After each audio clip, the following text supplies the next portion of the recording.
بسم اللہ الرحمن الرحیم۔ خطبہ نکاح میں کیا باتیں بیان ہونی چاہیے؟ میں نے اس سے پہلے گزارش کی کہ نکاح کی بعض لازم شرائط ہیں اور بعض اس میں کچھ ایسے معاملات ہیں کہ جن کو نبی اکرم صلی اللہ علیہ وسلم نے ایسے شامل فرمایا کہ جو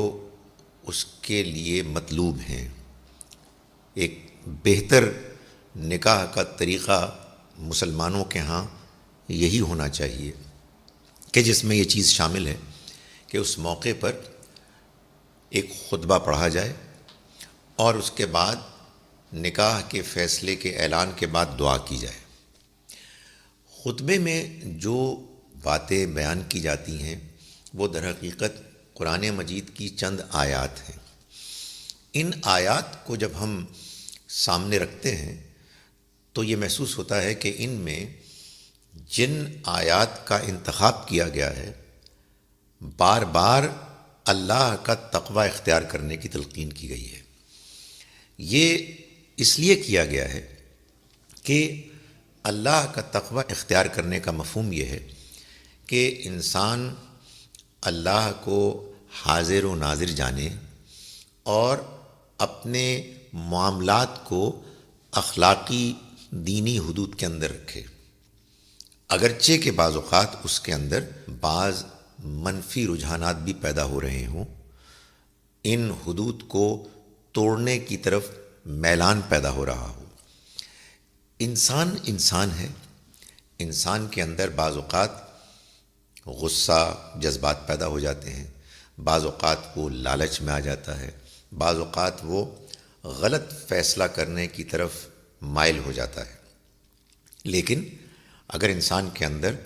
اللہ کا خوف ہو، حدود آشنائی کے لیے احساس ہو تو وہ پھر اپنے آپ کو کنٹرول کرتا ہے۔ چنانچہ اللہ کا تقوی اختیار کرنے کی بات اس خطبے کی آیات میں بار بار بیان ہونا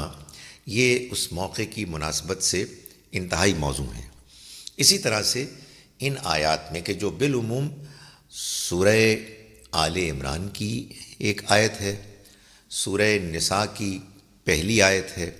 اور سورہ احزاب کے آخر کی آیت ہے، جن میں اللہ کا تقوی اختیار کرنے کے علاوہ یہ کہا گیا ہے کہ دیکھو تمہیں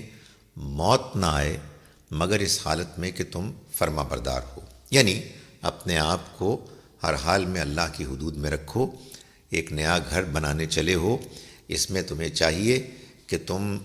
اللہ کی حدود کا بھی لحاظ رکھو اور اس کی فرما برداری کو بھی اختیار کرو۔ سورہ نساء کی آیت میں اللہ تعالیٰ نے یہ بتایا ہے کہ یہ انسانیت اصل میں ایک مرد اور ایک عورت سے بنی ہے،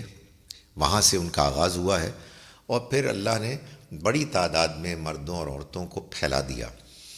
اور یہ بتایا کہ دیکھو تم اللہ سے ڈرو جس کا تم واسطہ ایک دوسرے کو دیتے ہو اپنی گفتگو میں، اور تم رشتوں کو توڑنے سے بچو، یہ رشتے کے جو نکاح کے نتیجے میں وجود میں آتے ہیں۔ سورہ احزاب کی آیت میں مزید یہ بھی کہا گیا کہ دیکھو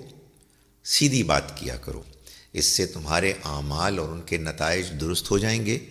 اور اللہ تعالیٰ تمہاری مغفرت کرے گا۔ تو یہ سب باتیں در حقیقت اس مقصد کے لیے ہیں کہ دولہا اور دلہن کو بالخصوص اور باقی جتنے لوگ موجود ہیں ان کو بالعموم یہ بات نصیحت کے طور پر بتائی جائے کہ وہ اپنے آپ کو اللہ کی حدود میں رکھیں۔ اس وجہ سے یہ ضروری ہے کہ ہم لوگ کہ جو عربی نہیں جانتے، جب ہم نکاح کا خطبہ پڑھیں، ہم میں سے کوئی اس کو پڑھ کر سنائے تو وہ نہ صرف یہ کہ عربی زبان میں ان آیات کو پڑھ کر سنائے بلکہ ان آیات کا ترجمہ اور کسی قدر اختصار کے ساتھ ہی اس کا مفہوم بھی بیان کرے تاکہ لوگوں کو یہ معلوم ہو کہ اللہ تعالیٰ نے اپنے کلام میں وہ کیا باتیں بتائی ہیں کہ جن کو کہ ہم کو اس موقع پر چاہا گیا ہے کہ ہمیں ان کے ذریعے سے یاد دہانی کرائی جائے۔